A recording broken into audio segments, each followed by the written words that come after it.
The adopted girl picks a fight with the truly dated on heiress part 2. Caleb stared at her for a few seconds, then said very softly, "Then I hope this time, your script comes with a teammate." The words fell gently, yet they were enough to make her heart skip half a beat. Alara turned to look at him. His face remained as cold as ever, as if he hadn't just said something capable of keeping a girl awake all night. This man was truly dangerous. Dangerous because he didn't need to flirt. Every word he spoke was as precise as a laser aimed directly at the central nervous system of whoever was in front of him. Before Alara could think any further, a gentle female voice rose from across the table. "Miss Preston, I heard there was a slight misunderstanding between us yesterday. Actually, I've been feeling quite guilty about it." Serafina Lamb, she had changed into an emerald green dress, her makeup even more exquisite than before, and her smile was as sweet as honey laced with an anesthetic. If Alara hadn't witnessed her deliberate stumble yesterday with her own eyes, she might have been fooled by that innocent face. Alara looked at her and smiled politely. "Oh, you mean the watch incident?" Serafina choked for a second. She had likely intended to open with the word misunderstanding to soften the blow. She didn't expect Alara to immediately stamp it as the watch incident, framing it as a clear-cut case of damaging property with no room for ambiguity. Yes, that incident. Serafina quickly regained her composure. "I truly want to apologize to you once more. I've prepared a gift today. I hope you'll accept it." With that, she gestured to a maid to bring over a beautifully wrapped silk gift box. Alara looked at the box but didn't touch it. "Miss Lamb is too kind, but I think in cases like this, cash usually has much better healing properties than a gift." The air around them went still again. A few guests sitting nearby lowered their heads to sip their tea, but their shoulders were shaking. Serafina's smile stiffened. Julian Thorne, standing behind her, finally couldn't take it anymore. "Alara Preston, is it really necessary to be so unpleasant? Serafina has taken the initiative to apologize. What more do you want?" Alara looked up at him, her gaze so clear it seemed harmless. "Mr. Thorne, you really are strange." Julian frowned. "Strange how? The person who broke my things was Miss Lamb, yet the one who is constantly anxious on her behalf is always you." Alara tilted her head, her voice light as air. "The two of you don't even have a formal title yet, and yet you coordinate better than newlyweds. I think you should focus on handling your own relationship status first, rather than worrying so much about other people's wallets." Someone at the next table actually choked on their tea. This time, even Mr. Preston had to turn his head away to hide his grin. Mrs. Preston shot her husband a look, but her own lips were curling upward. Julian's face turned bright red. "I just think you're being excessive." Alara nodded very sincerely. "Then perhaps you should try standing in my shoes for once. If someone broke your property and then stood in front of you performing a sweet and pitiful act, you'd probably find that I'm actually quite merciful." Seeing Julian pushed to the point of being tongue-tied, Serafina hurriedly intervened. "All right, Julian, don't argue anymore. It's my fault. It's only natural for Miss Preston to blame me." As she spoke, she bit her lip and lowered her head, the perfect image of a girl suffering in silence. Alara almost wanted to applaud. This was high-level mean girl acting. Even now, she was taking the opportunity to layer on her persona of being weak and understanding. Unfortunately, her opponent today was Alara Preston, who held an honorary degree in stripping away people's fake filters using the gentlest language possible. "Miss Lamb, saying that makes me quite embarrassed." Alara smiled. "I'm not blaming you at all. I'm just reminding you of your basic civil obligations." Mrs. Vance finally couldn't hold back and burst out laughing. "Alara, you really are quite a character." Serafina's face turned stony. She could handle being stabbed by Alara's remarks, but she couldn't stand seeing the matriarch of the Vance family laughing toward Alara as if she were thoroughly pleased with her. Her eyes flickered toward Caleb. From start to finish, he hadn't intervened in the girls' conversation, but that attitude was even more devastating than intervention. Because he let Alara take charge of the situation, showing a kind of silent trust that was hard to put into words. Alara noticed it too, and the more she noticed, the more flustered she felt. She had originally thought Caleb was just being polite due to the relationship between their families, but looking at it now, that politeness seemed to have exceeded the necessary limits, exceeded them to a dangerous degree. The party continued in an atmosphere of hidden undercurrents. After the greetings, the guests scattered into small groups. Some discussed business, Some bragged about their children and grandchildren, and some sat scrutinizing each other's dresses and jewelry with friendly yet utterly fake smiles. Alara had just escaped a group of ladies who enjoyed prying into her studies when Maya Reed texted her. "Maya, how's it going? Met the high market value handsome guy yet?" Alara looked down to reply, "Met him. Maya, score out of 10? Alara looked at the silhouette of the man standing in the distance, talking to her father. Under the warm yellow lights, his features became even sharper and more expensive. She typed, "If I gave him a score, it would be a bit unethical toward normal people." Maya immediately sent a string of exclamation marks. Maya, "Oh my God, my friend is in love." Alara immediately countered, "Not in love. Just an objective observation." Maya, "Objective? Like your heart beating faster than usual?" Alara turned off her phone screen. Best friends were truly the kind of creatures that shouldn't exist when one is trying to maintain the last shred of sanity. "Who are you texting?" A male voice rose right beside her, making her jump and look up. Without her noticing, Caleb Vance was standing in front of her. He was very close. Close enough that she could smell the faint scent of his cologne. Clean, cool, and dangerously distracting. Alara locked her phone. "My roommate. She's reporting on the battlefield situation." He blinked and then chuckled. "Even Mr. Vance knows how to use terms like that? After being around you for a while, I've learned quite a bit." Alara felt like she was smiling far more than was normal for her today. She looked up at him. "Shouldn't Mr. Vance be entertaining guests? I am entertaining one." "Where?" He looked at her. "Right here." Her heart skipped a beat yet again. Did this man really not know which things were appropriate to say and which weren't? Or did he know exactly what he was doing and said them on purpose?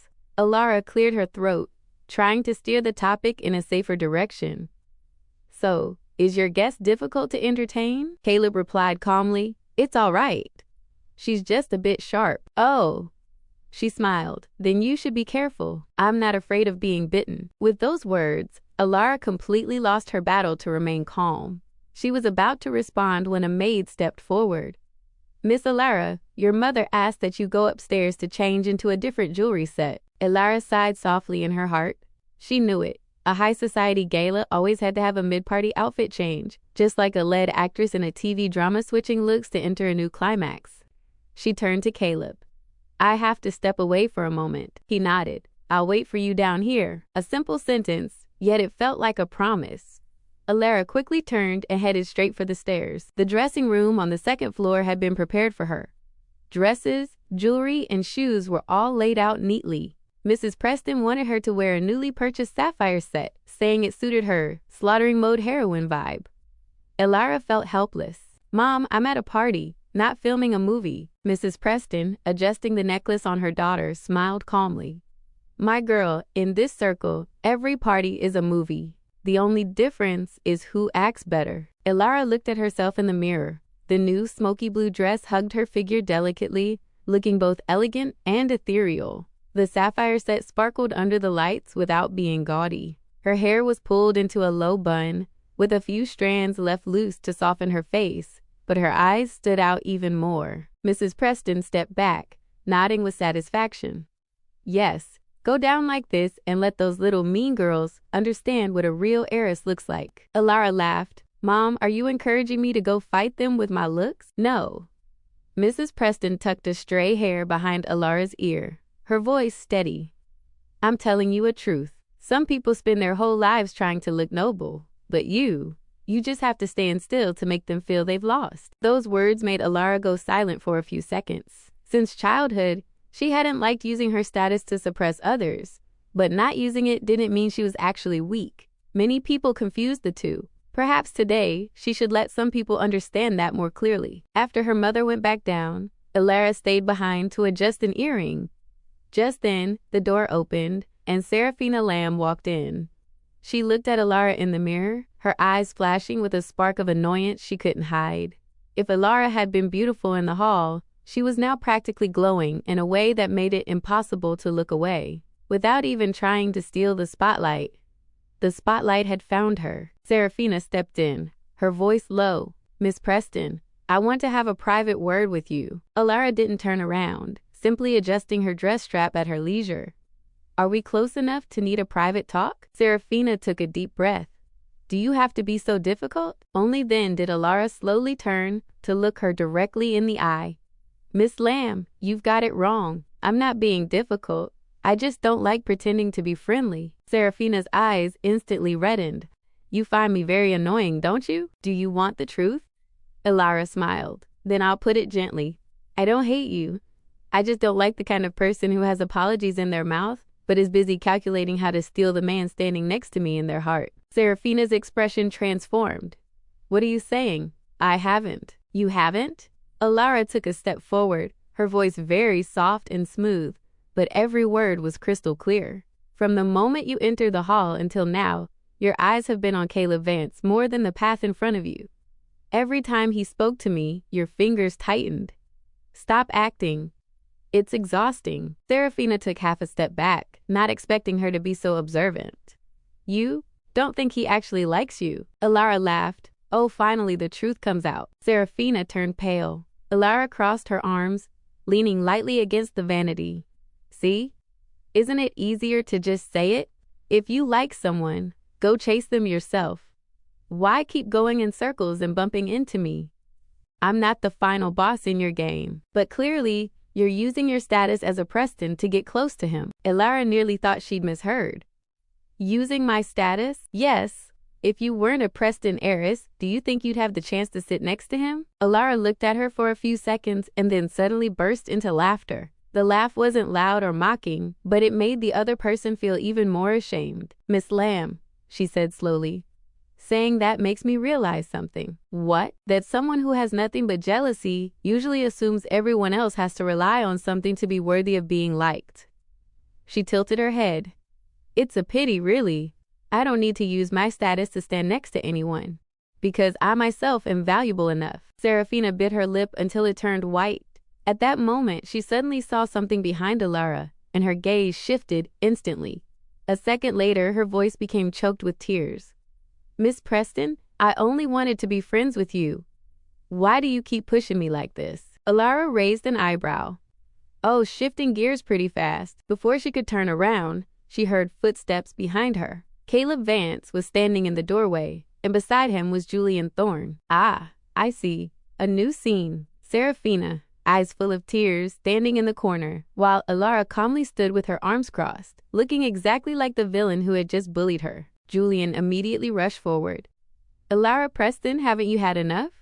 Serafina has been as humble as possible. Alara looked at him, truly feeling that this man could register as the spokesperson for the association of people who jump into drama without a brain.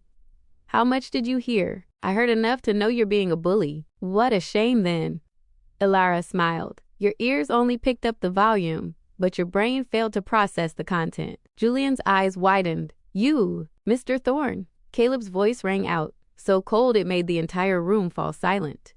If you raise your voice in the Preston household again, I will have someone escort you out. Julian froze. There are some people who only need to say one sentence to turn someone from a keyboard warrior into a breathing stone statue. Caleb stepped into the room. He didn't look at Serafina first, nor did he look at Julian. He looked at Alara. Are you all right? Those 3 words made the whole room hold its breath. Alara hesitated. She didn't expect that in this situation, the first person he would ask was her. He didn't ask what happened. He didn't ask if there was a misunderstanding. He asked if she was okay.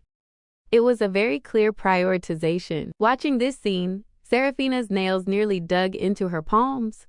Alara looked at Caleb, the corners of her mouth curling slightly. I'm fine. It's just that someone thought I was easy to bully. He nodded, as if that answer was sufficient. Then he turned to Serafina, his gaze turning stone cold. Miss Lamb. His voice wasn't loud, but it exerted a suffocating pressure. The first time at the mall, you fell and broke her things. The second time here, you followed her into her room. If you intend to continue with these tactics, I suggest you stop. Serafina turned pale. Caleb, I didn't. Don't call me by my name, he interrupted. We aren't close. The air felt frozen.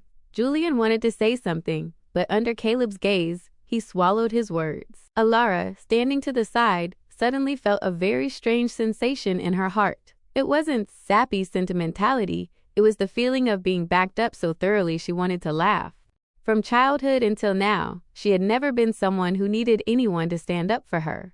She was smart enough, sharp enough, and knew how to protect herself. But the feeling of having someone stand on her side so clearly and decisively still made her heart soften a bit. Just then, Serafina suddenly swayed, as if she were about to faint. Julian rushed to support her. Caleb looked indifferently toward Secretary Harrison, who had appeared at the door, to take them downstairs. A very short sentence, yet it served as the declaration of the end of the performance. Serafina wanted to say more, but in the end she was led away by Julian under a cloud of humiliation. The door closed, and the space became quiet. Elara looked at Caleb, suddenly not knowing what to say first. "Thank you," felt a bit cheesy, but not saying it felt impolite. As she hesitated, he stepped forward and reached out to adjust the earring that was slightly askew. His movement was very light, so light that his fingers only brushed against her earlobe, but her whole body tensed up. "It's crooked," he said. His voice was as calm as ever, while she was the only one feeling flustered. Elara looked up at him. The distance between them was now much closer. Close enough for her to see his eyelashes, the straight bridge of his nose, and his steady gaze that seemed to hide something deep within. She asked softly, "Do you always help people like that?" Caleb looked at her and answered unhurriedly, "No." "Then why help me?" He was silent for a second, then said, "Perhaps because I don't like seeing people bully you." Good grief. Did this man really not know that saying things like that could easily make someone's heart race? Elara tried to keep her face calm, but her voice softened noticeably. "Are you sure? Usually, it's me doing the bullying." Caleb gave a light laugh. This time, it wasn't just a slight twitch of the lip, but a real smile. Though fleeting, it was enough to make the whole room feel brighter. "Yes," he looked at her, "but that doesn't mean you always have to be alone." That sentence landed right on the softest spot in her heart.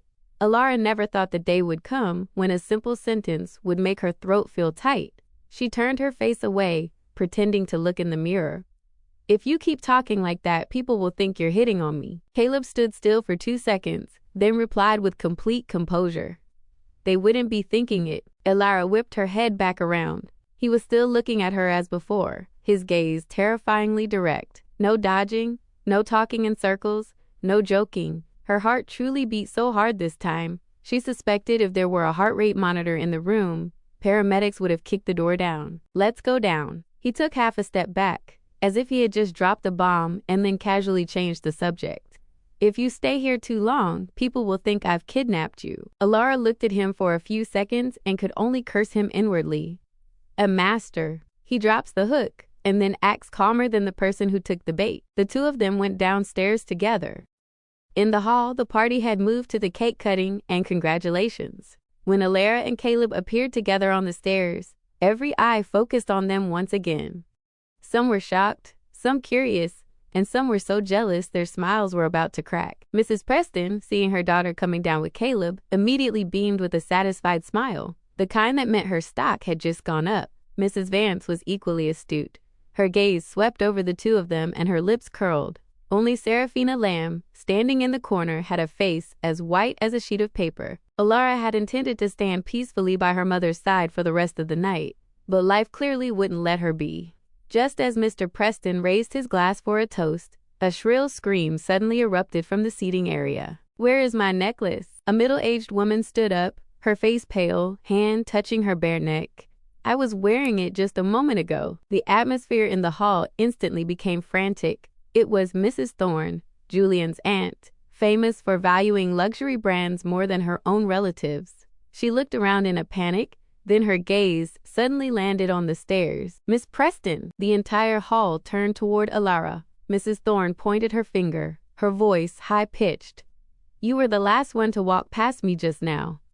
Did you see my necklace?" Elara stood still, her eyes narrowing slightly. "Ah, here it is." The drama of the night had finally entered its main act. And the most interesting thing was that in that moment, she saw Serafina in the distance lower her head very quickly, but the corner of her mouth seemed to twitch. Just for a split second, but it was enough for Elara to understand. Someone had just personally pushed this play to a new level. She slowly set her glass down and looked straight at Mrs. Thorne, her voice as light as a cloud. "Mrs. Thorne, are you asking me, or are you preparing to frame me?" The whole hall went dead silent. Caleb, standing beside her, felt his gaze grow colder by the second. And Serafina in the distance quietly clenched her fingertips, because she didn't know that Alara Preston wasn't afraid of people playing games. She was only afraid the game wouldn't be big enough for her to enjoy. "Miss Preston, are you asking me, or are you preparing to frame me?" Alara's voice wasn't loud or harsh, but precisely because it was so calm, the party hall became even quieter. Mrs. Thorne was the type used to raising her voice at the weak. She didn't expect to face a girl not yet 20 who made her feel like she was the one being interrogated. She clutched her silk scarf, trying to maintain her dignity. "I'm just asking. Why are you getting so agitated?" Alara nodded very slowly. "Fine. If it's just asking, then I'll answer." She set her wineglass down and looked the woman straight in the eye. "I did not take your necklace, but since you've asked in front of everyone, this cannot end with a polite laugh anymore." The guests around them understood immediately this was real drama. Mrs. Thorne, seeing she didn't flinch, felt a bit guilty but still kept her voice stiff. "I've simply lost something. You were the last person to walk past me. It's only normal to be suspicious." "Ah." Alara's lips curled. "So you're suspicious based on logic, or are you suspicious based on your habit of blaming people younger than you?" A few ladies nearby nearly choked. Caleb stood beside her. He hadn't intervened from start to finish, but his gaze grew colder with every passing second. Just by standing there, he made it clear. Today, if anyone wanted to force Alara Preston to swallow an injustice, it wouldn't be easy. Mrs. Thorne was tongue-tied and immediately turned to look at a relative for support, then raised her voice. "Fine. If you're innocent, then let us check. Just check your bag and we'll know." The crowd buzzed. Checking a handbag at a gala? This move was cruel. Whether they found anything or not, the sheer act of being searched in front of a crowd was enough to humiliate a young girl. But Alara just laughed. Sure, the decisive answer made everyone freeze. Even Serafina in the distance changed color slightly. Perhaps she had prepared herself for Alara to refuse, and then used that to paint her as someone with a guilty conscience. She didn't expect her to agree so quickly. Alara slowly unclasped her clutch and placed it on the table. "Not only can you check my bag, but I suggest checking the shawls, the dressing rooms, the second-floor hallway, the lobby cameras, and everyone who has touched my belongings tonight." As the last part fell, her gaze drifted gently over Serafina, only for a split second, but it was enough to make the other girl's face turn a shade paler. Mrs. Thorne hesitated, then lifted her chin. "Fine. Check it then." Mrs. Preston, standing not far away, had a face like ice. She had intended to speak up, but seeing her daughter remain calm and seeing Caleb Vance waiting like a hunter for someone to walk into a net, she held back. Alara wasn't the kind of girl who needed her mother to block the wind. Her daughter was the kind who would personally break the opponent's umbrella. A maid stepped forward, carefully opening Alara's bag. Lipstick, phone, compact powder, tissues, a black card, a small wallet. Then the maid froze. Her fingers trembled as she pulled a black velvet box from the inner compartment. The whole hall held its breath. The box opened, and inside was Mrs. Thorne's diamond necklace. The air froze. 3 seconds later, the murmur rose like a swarm of bees. Oh my God, it really was in her bag. "No way!" Mrs. Thorne immediately stepped forward, her eyes shining as if she'd caught a criminal red-handed. "I told you. I told you. What do you have to say now?" Julian Thorne, standing behind her, let out a sigh and looked at Alara with a mix of disappointment and self-righteousness. "Alara, I didn't expect you to." "Mr. Thorne." Alara turned her head, her voice very soft. "Please use your brain before you use your mouth." Julian was speechless, and the hall fell silent again. Everyone had assumed that being caught in the act would make her panic, but her face remained terrifyingly calm, as if the person whose bag the evidence was found in wasn't her. Alara looked at the necklace in the velvet box, and then at Mrs. Thorne, the corner of her mouth curling up. "Mrs. Thorne, you're celebrating a bit too early." Mrs. Thorne frowned. "Are you still going to argue?" Alara replied leisurely. "I'm trying to teach you something. Evidence doesn't always equal the truth. Many people enjoy the trick of planting items in others' bags, but unfortunately, today's victim is me." Serafina immediately cut in with a voice so gentle, it was exhausting. "Miss Preston, if there really is a misunderstanding, it's not too late to speak clearly. Don't be stubborn." Alara turned to look at her, smiling like a spring breeze. Is Miss Lamb in such a hurry for me to admit guilt? You've misunderstood. The only thing I'm afraid of is that you'll be too afraid for me to continue speaking. Serafina choked. Alara stepped forward, picking up her handbag and holding it up for everyone to see. This bag was out of my sight during 3 intervals tonight. 1. When I went to the dressing room. 2. When I was cornered in that room by Miss Lamb. 3. Just now when I came back down, I left the bag on the table for 5 minutes to greet my elders.